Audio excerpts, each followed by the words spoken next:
Assalamu alaikum, welcome to Dialogue. I'm Taimur Shamil. Today is an exclusive dialogue on Pakistan-Iran relations. Pakistan and Iran are two countries who share a common history, culture, language, and religion. Both countries have stood with each other through thick and thin. Iran was the first country to recognize Pakistan after it became independent after 1947. Both countries have been working for peace and security in the region.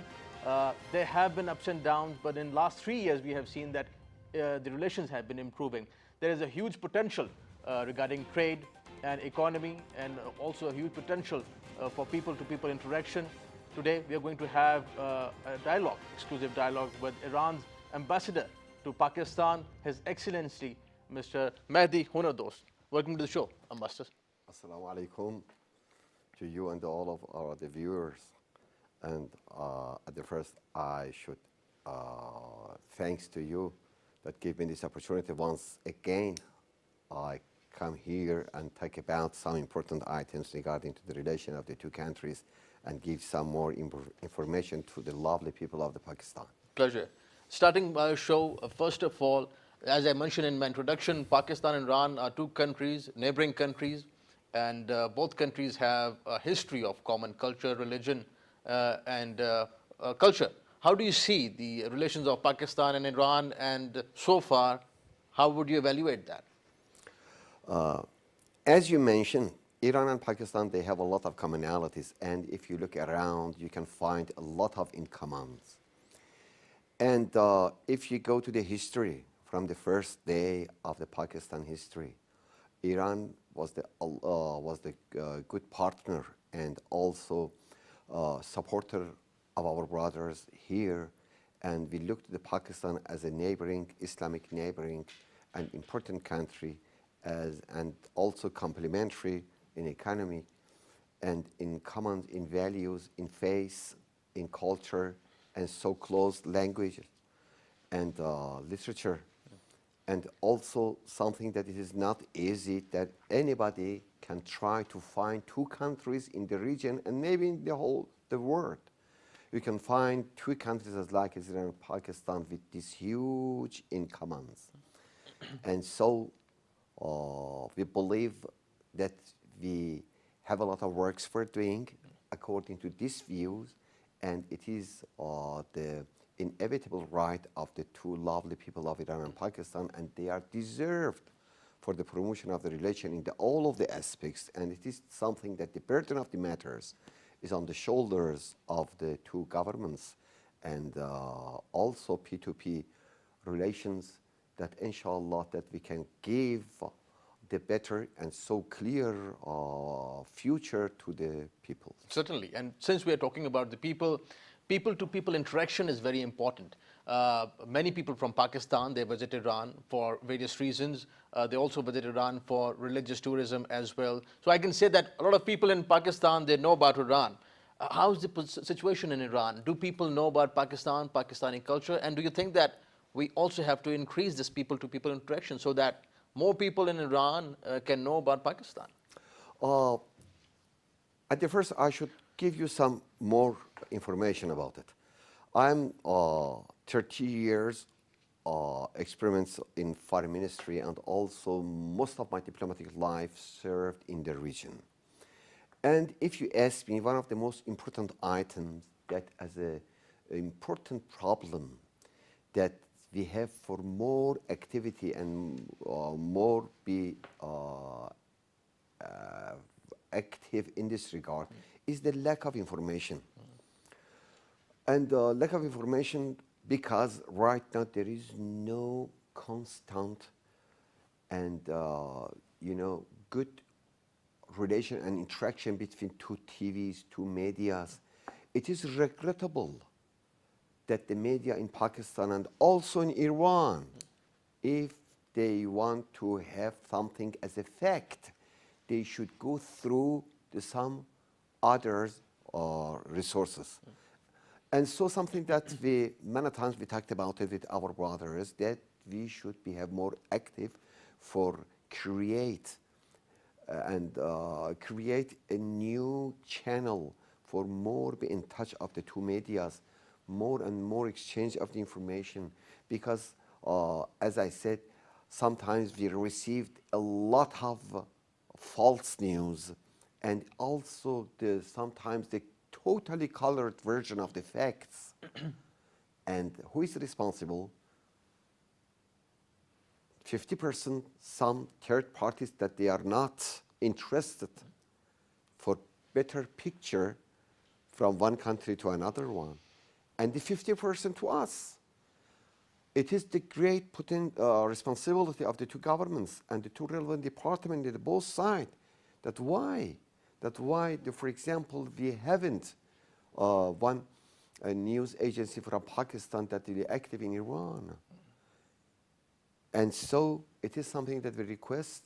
We asked many times that the both sides should be active and they should try to more be in touch.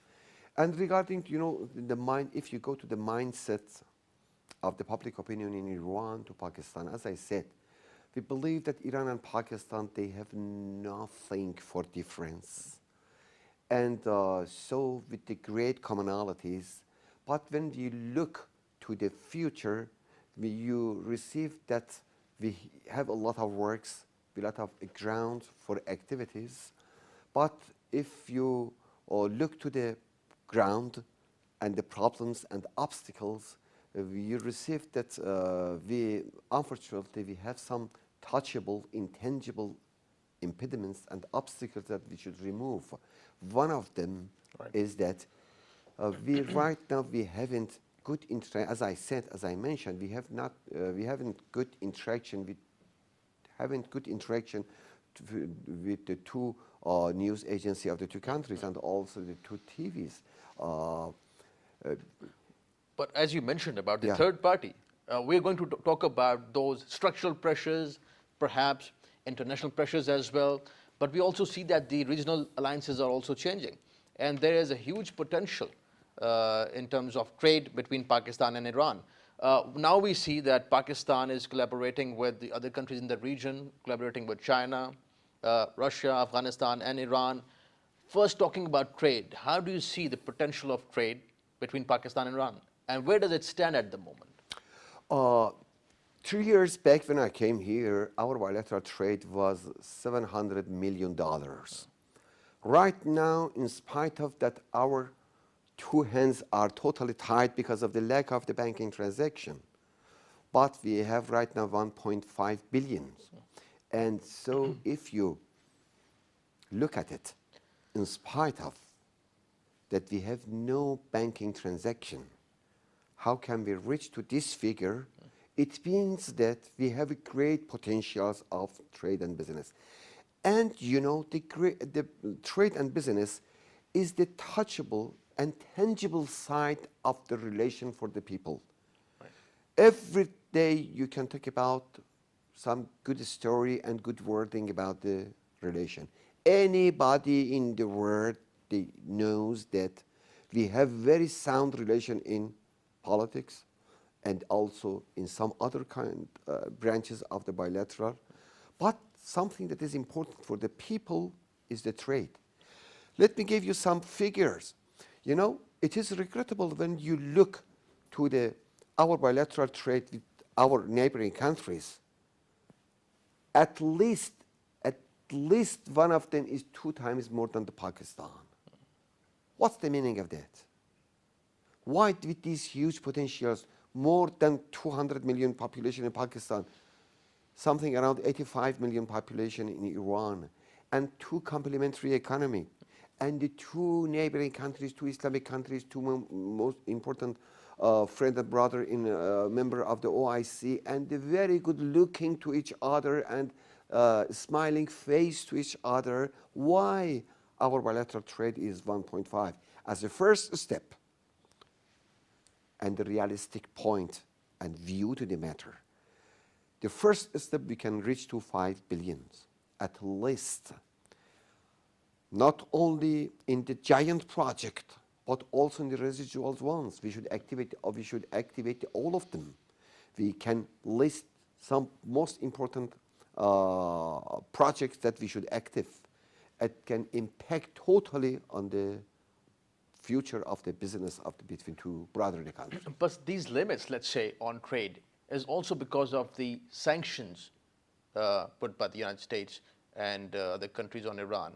Do you think that because of that as well, there is this problem between banking between Pakistan and Iran? Because Pakistani government has been going through the terms and conditions of having, let's say, the mode of payment with Iran. Is that also a problem? You know, my brother, of course the sanction, they try to put a lot of impediments in the road of our cooperation, yes. But, okay, the sanction is not under the international organizations like as the United Nations, Security Council, European Union. It is unilateral and bully approach by the one country, as United States of America. And if you look to our bilateral figure with many, many countries in the world, especially with our neighboring countries, okay, why the sanction is an obstacle for our relation with Pakistan and not for the others? It means that business is the business, and nobody can impose any limitation and restrictions for the business between two neighboring countries. And something that our brothers in the business body in the Pakistan, they should set aside it as a recommendation of ambassador of the relation. Everywhere I said I am ambassador of the relation. They should set aside a slow motion and also conservativity that never helps and never support our relation.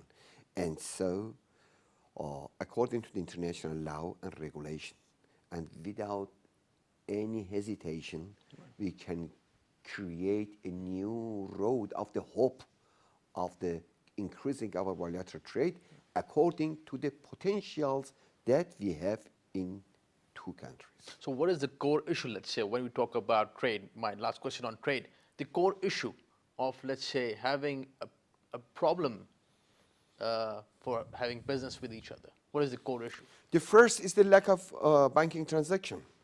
It is the first. And it is something that we offered a lot of solution about it. And there are a lot of solutions.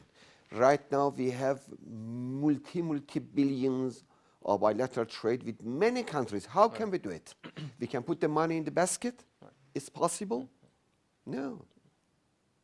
Our bilateral trade with many countries is 10 times more than our bilateral with Pakistan. How can we do it? One of the solution that we offered, that the both sides can work on it on local currency.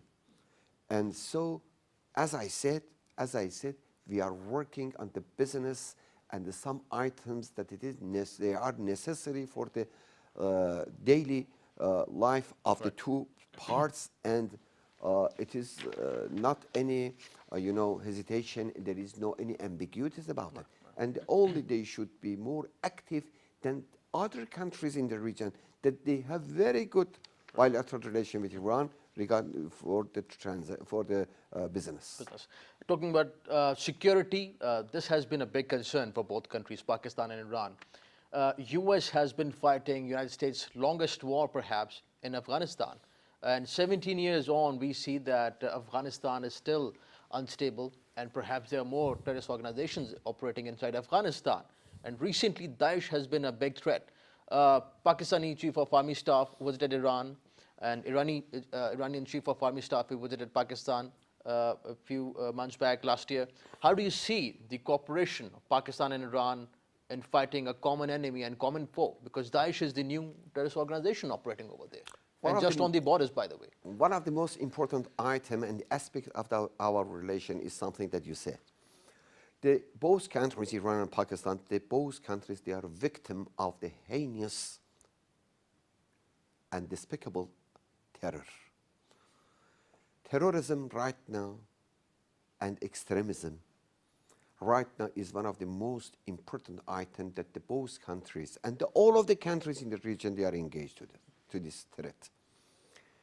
And so, of course, if you want to solve it, you should consider the terrorism as a human body that needs two parents.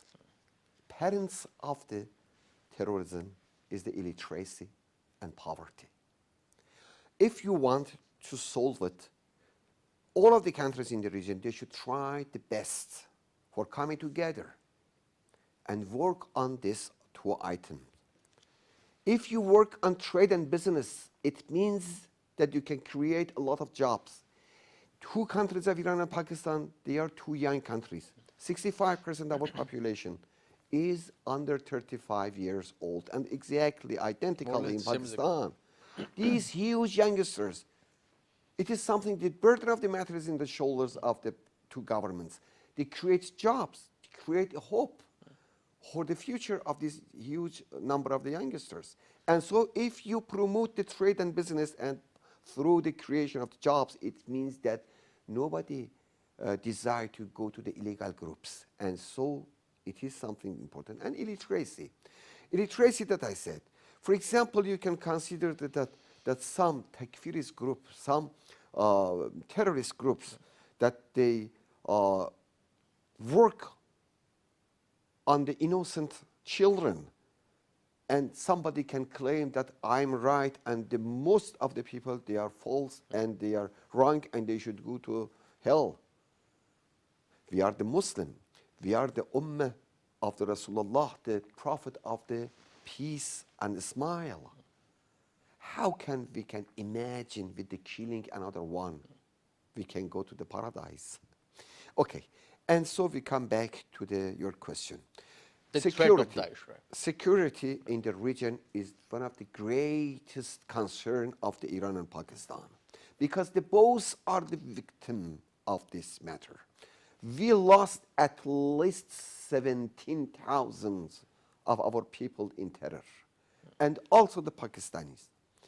And also we know very well that the area has the potential of the new and the facilities for some terrorist groups for the observe and collecting some innocent youngsters for terror activities.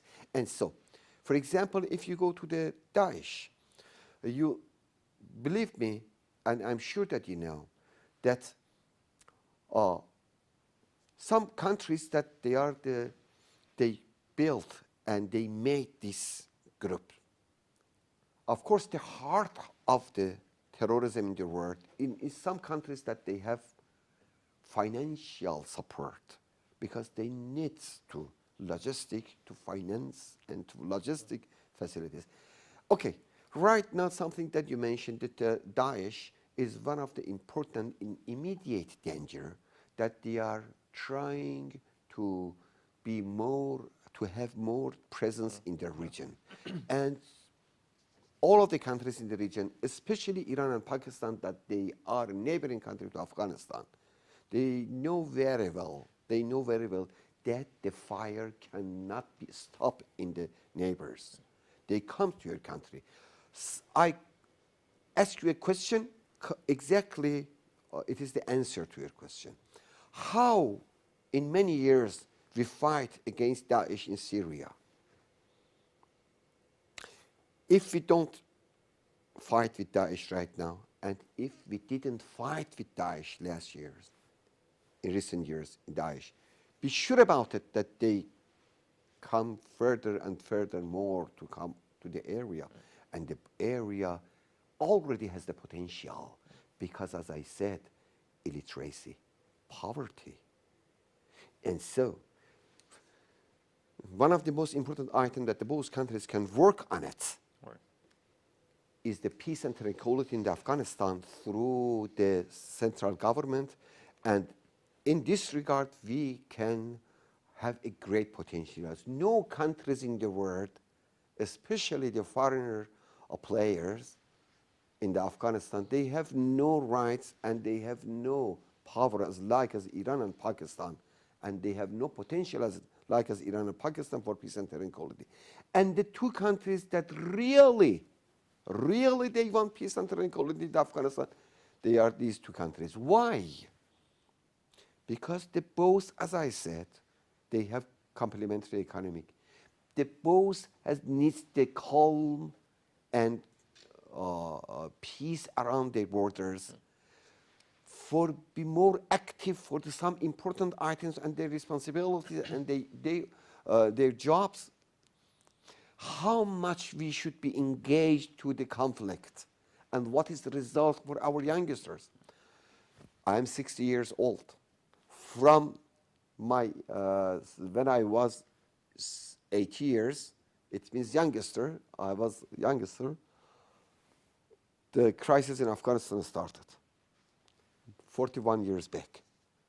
During my life, we suffered every day from early morning up to night. We received a lot of news, bad news about the bad accident and all of it, as like as the development, negative development that you know also. And also if you look to the globe of Islam, more than 60% of the news in all of the channels in the world, negative news, bloodshedding, massacres, conflict, war, bombardment, all of them, they are belongs to the Muslim countries.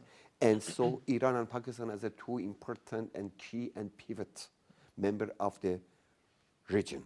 Also two important member of the Islamic family, OIC. And also two neighboring countries of Iran and Pakistan. And also they have great potentials, and also they suffered a lot of pain regarding to any development in Afghanistan.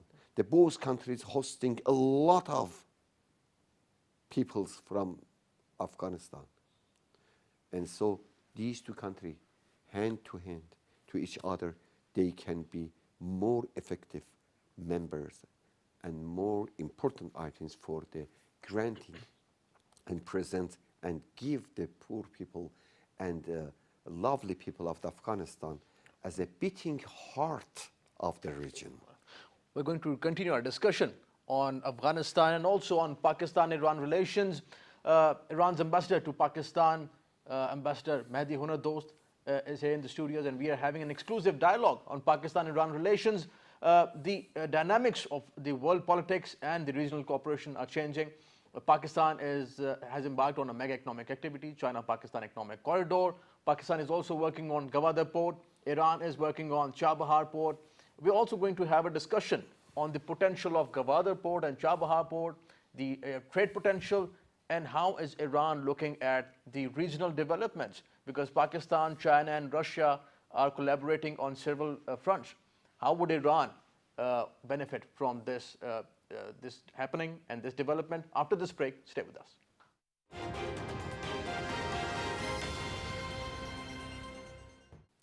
Welcome back. Pakistan has embarked on a mega economic activity, China-Pakistan Economic Corridor. And Pakistan is of the view that not just Pakistan and China would benefit from China-Pakistan Economic Corridor, but also other countries are welcome to benefit from this mega economic activity. Pakistan is working on Gwadar Port, which is a mega activity regarding China-Pakistan Economic Corridor. And there is a big discussion in Pakistan and regionally that Pakistan is working on Gwadar and Iran is working on Chabahar Port. What are the dynamics of Gwadar Port and Chabahar Port?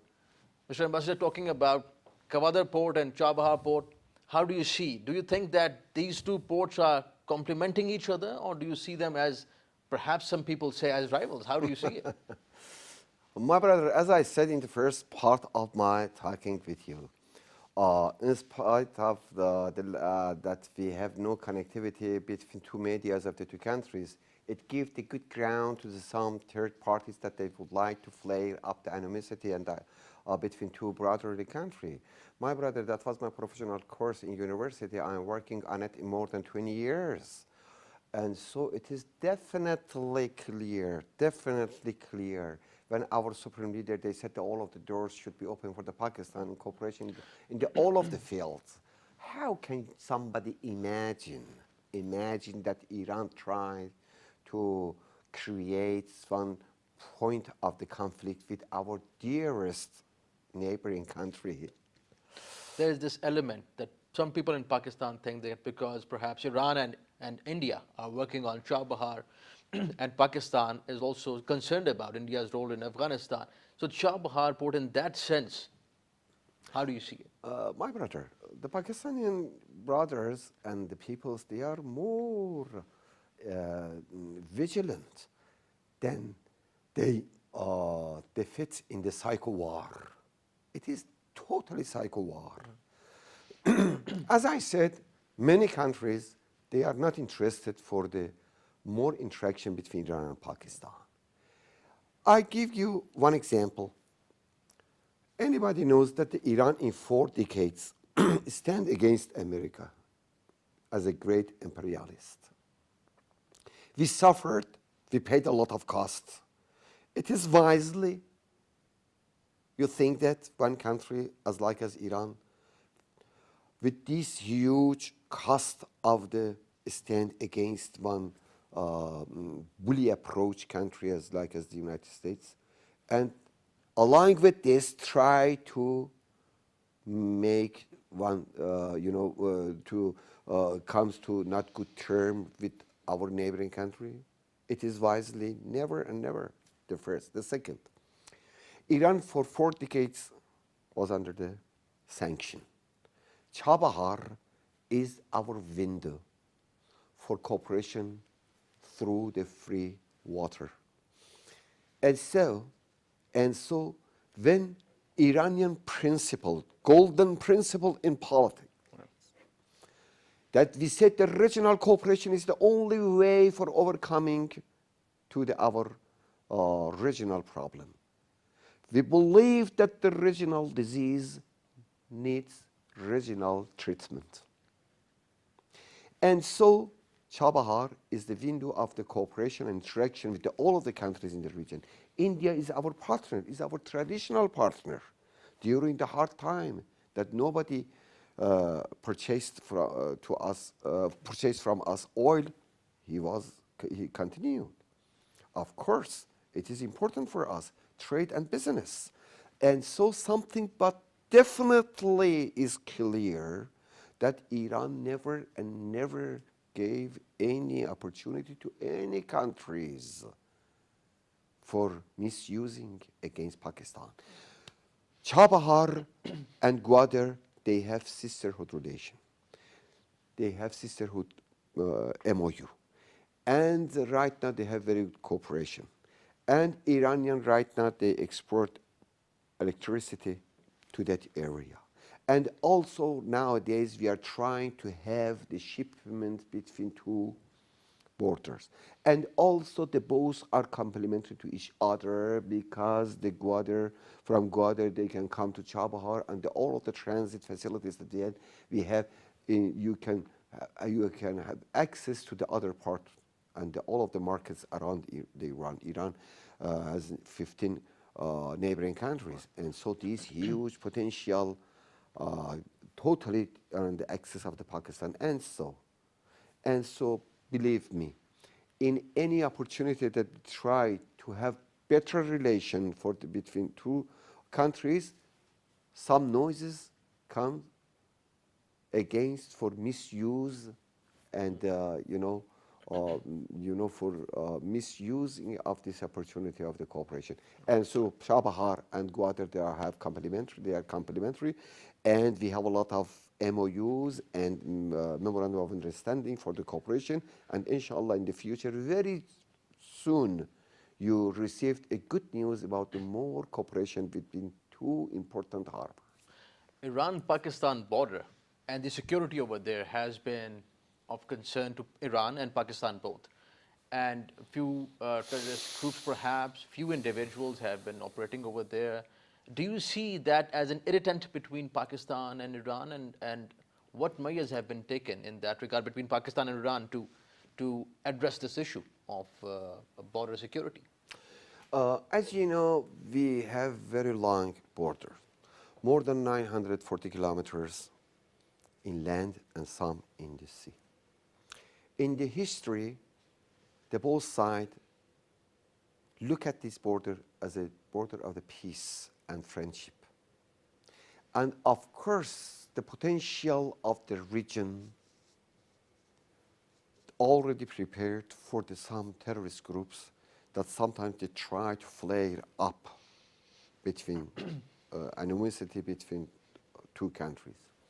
Anybody knows that in many attacks by the terrorist groups that they had against our guardians in recent years, sometimes we lost a lot of our guardians. Anybody knows that it is totally out of the eyes of our brothers here, because it is not benefit to the dignity of the big country and the powerful countries like Pakistan. And identically in Iran, Balochistan is the weak point if the both countries, they avert their eyes to this reality. And so any turmoil, any development in Balochistan of Iran directly comes to Sistan and Balochistan of Iran. We have many mixed tribes that they are, for in many years, they are in living coexistence. They had during the many years, and so something that we should be well aware about it. One point that some third parties, they try to flare up conflict on that area is the Balochistan, and the both sides should keep totally open eyes to this region. Afghanistan is a concern for both Pakistan and Iran. U.S. is perhaps withdrawing troops from Afghanistan, and U.S. President Donald Trump also said that they might also be withdrawing troops from Syria as well. So from Syria and from Afghan, we know that Iran has been active in Syria and supporting the Bashar al-Assad regime.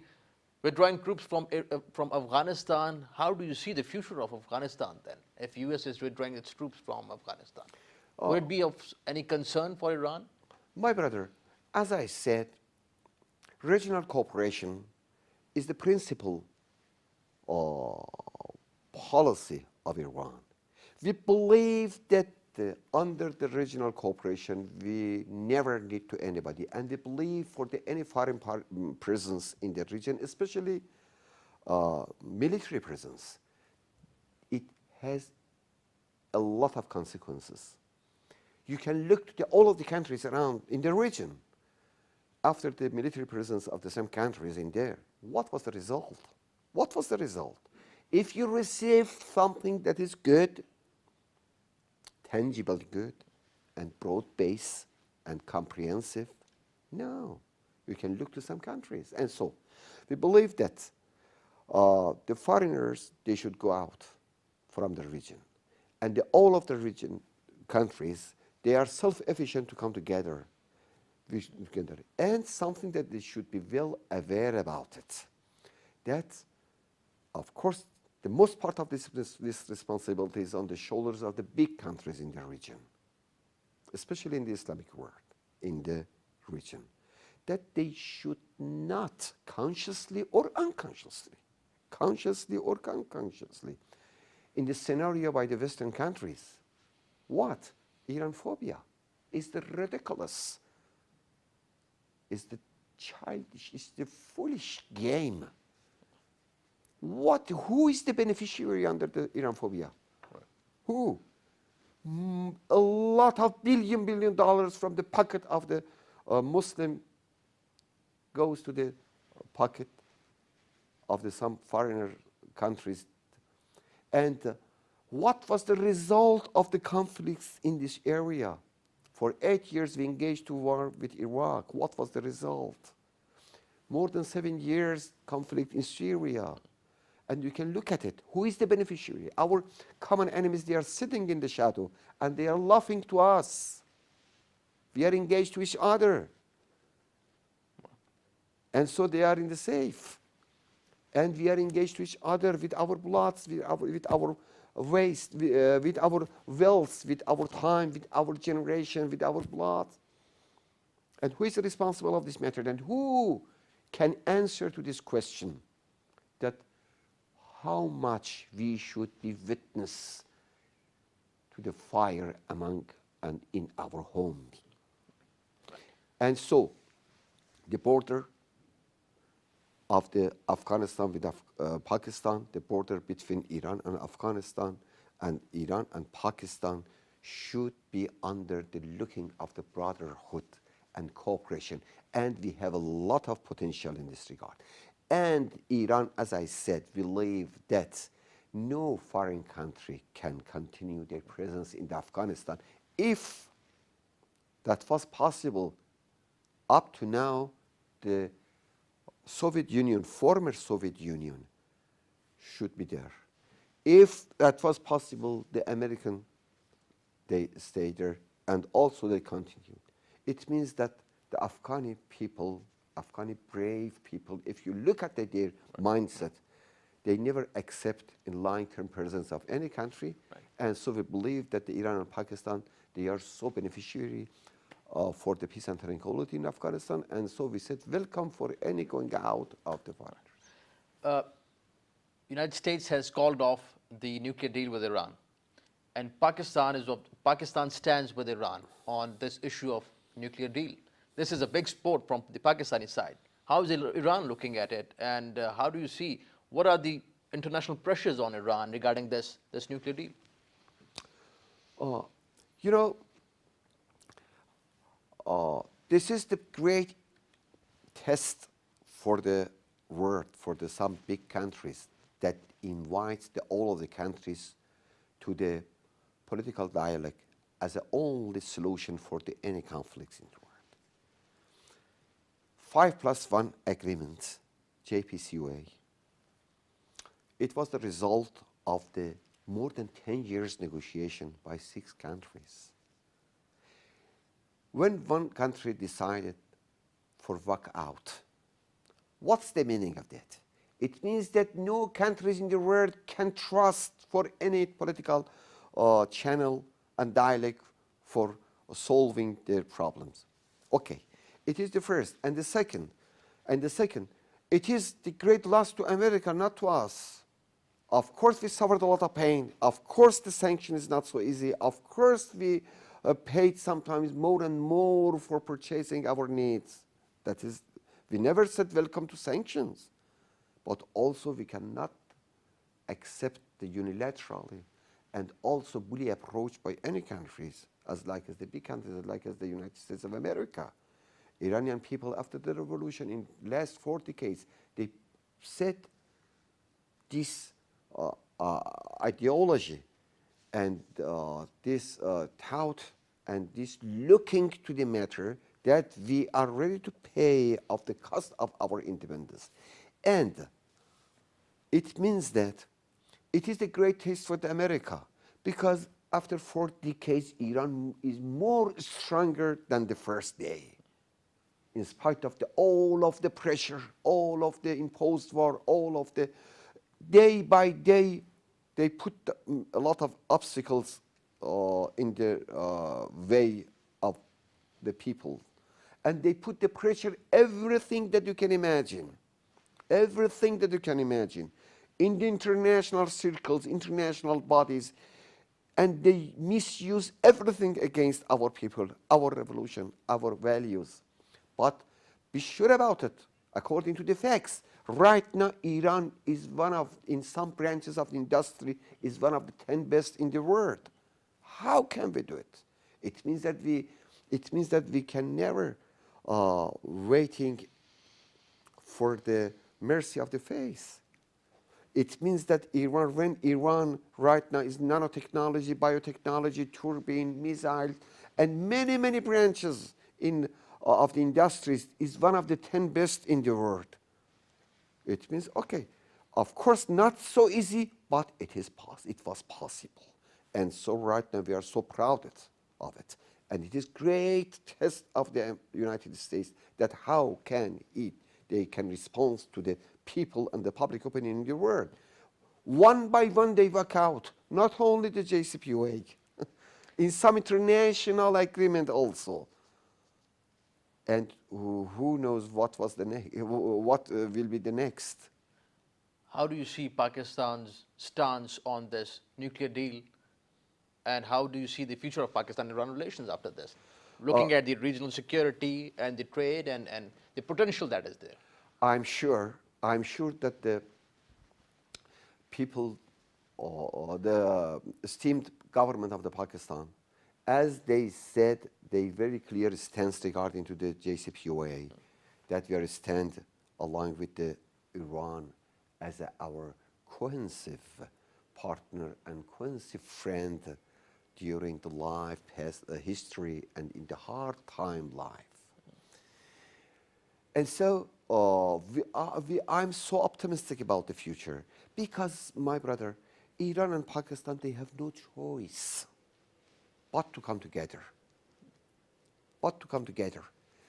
Because Iran, if we have a great potential, for example, in the gas, in everything, in oil, in know-how, in technology, okay, we need to partners.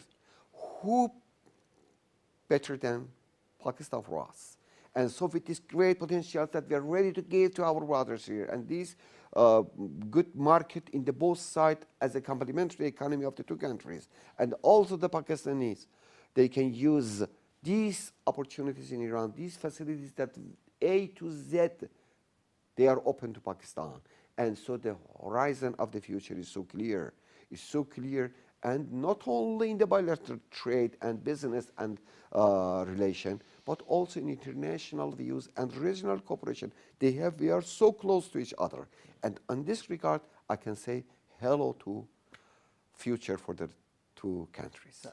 Ambassador Honodos, pleasure having you on the show. Thank you for joining us. Thank you for your time. All the best. Thank you so much for inviting me to your program. Pleasure.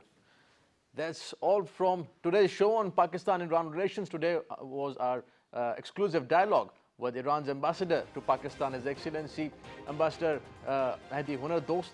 That's all from today's show. See you next time. Khuda Hafiz.